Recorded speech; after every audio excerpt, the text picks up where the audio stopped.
Hello there and welcome to 3Spoonies. We're your hosts, Karen, Jo and Claire. This is episode 40.5 and we're discussing marketing with PR. Let's get into some questions.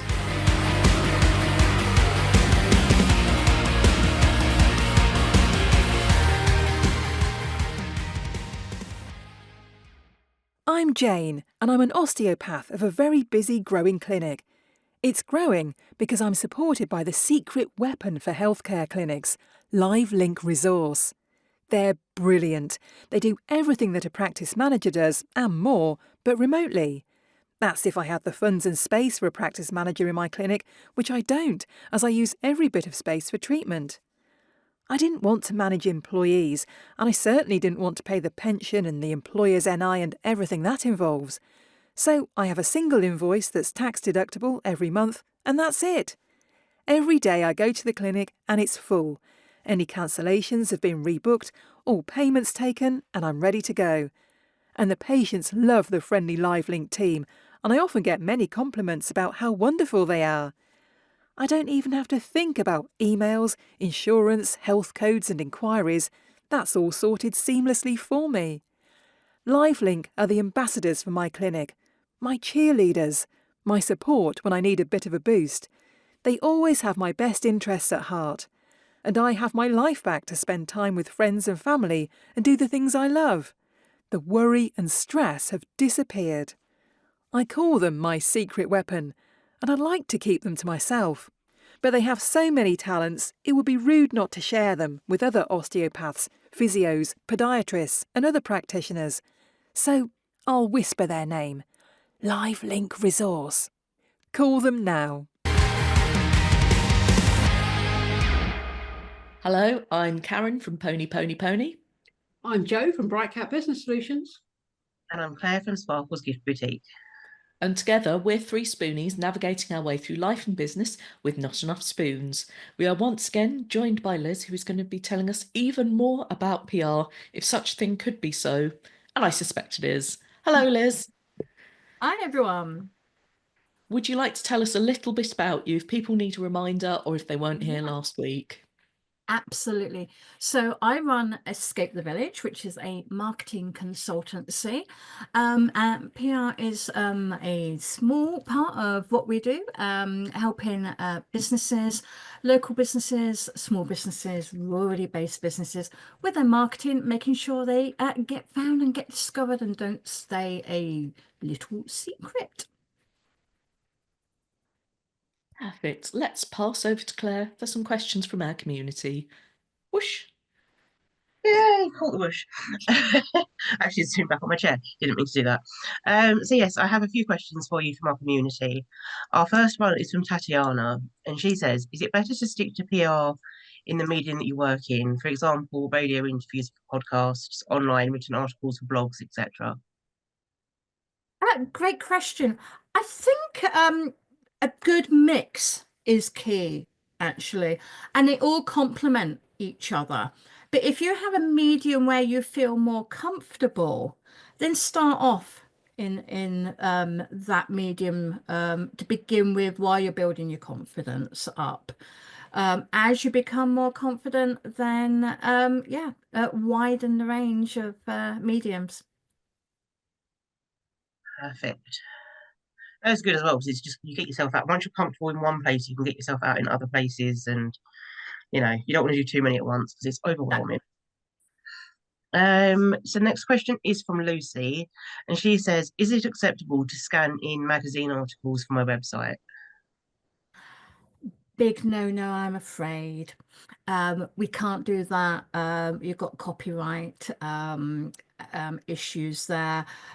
So that's where online publications really come on into their own, because you can link to them and you'll probably get a backlink.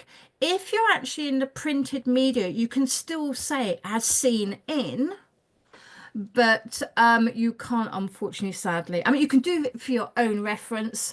You might sort of have a press sort of clippings, sort of book or something, but we can't, we're not allowed to actually scan it and share it that way.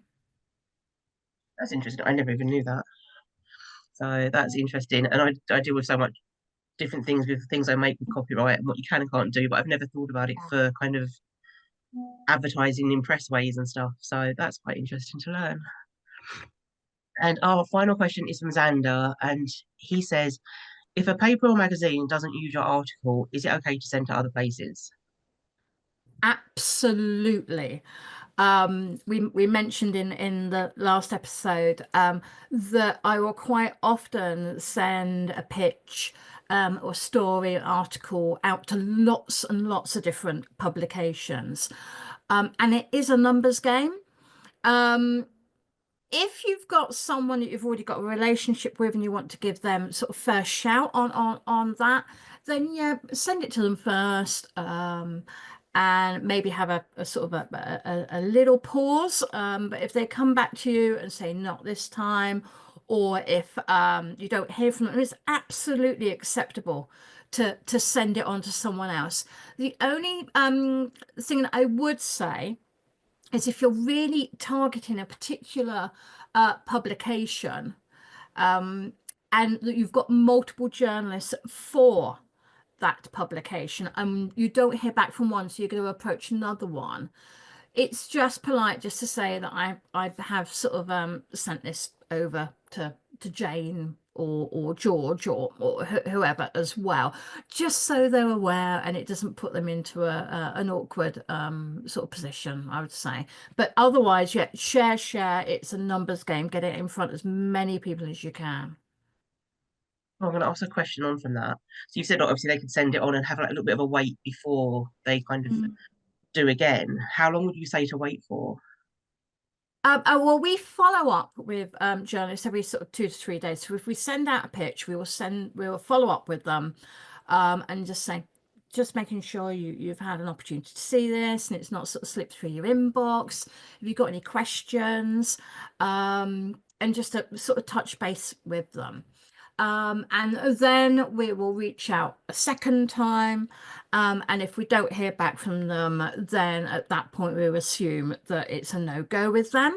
We tend to spend about 1 hour a week just sending it out to people. So we will send it out in sort of batches of 10, 15 journalists or publications at a time, and then that gives us a week to follow up with them, and if we don't hear anything, then next week we'll send it on to the next batch. If you're really lucky and you have 2 people come back to you, then it's at that point you have to give sort of full disclosure and you will decide who you really want to go with to a certain extent, but they may still run that story, but not with you. So just be aware. Yeah, perfect. Thank you. Joe, Karen, do you have any questions you want to add in? Yes, actually. If there's people out there who don't think they're good at writing, and I'm not sure that's often the case, sometimes I think it's a confidence thing, what's a good way to get started with writing pitches and things? You know what? There's quite a lot of templates out there freely available. If you just do sort of a search on our friendly platform search engines and things, and look for PR pitch templates, PR press releases. Quite often you will get a template and then you'll get an example as well alongside it, so you can see how other people have done it. That's a really good starting point. And I think with all things, we've sort of said it before, we all start somewhere and you get better with practice. So don't worry about it. The more you do, the better you will get. And especially when you're doing a pitch, because you're not writing the story for them, the journalist is going to be doing further research. They're going to talk to you and they're going to write the story. So don't sort of worry about it quite so much, I think. If you're not confident writing, it's actually nicer and easier to do a pitch than it is to do a press release. Good to know. No questions from me. I think all of mine were answered last time. Perfect. So we are going to whoosh straight back over to Karen. Yeah. So, Liz, is there anything exciting you're doing that you'd like to tell us about? We are actually launching a really exciting thing at the moment called Focus Hours. We used to do it in the dim distant past when we first launched Escape the Village. We're now launching them again, and it's an opportunity for people just to reach out to us if they have questions, if they need a little bit of support, they want to do things themselves, but they need a little bit of hand holding. So we will be relaunching our Focus Hours, and people can see those on our social media. Perfect. So thank you for letting us know about that and obviously for all of your answers. And thank you to you out there, our lovely listeners, viewers, and others. Thank you for joining us for 3Spoonies on PR.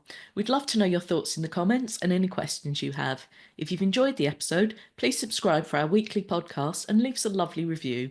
You can also buy us a coffee if you like what we do.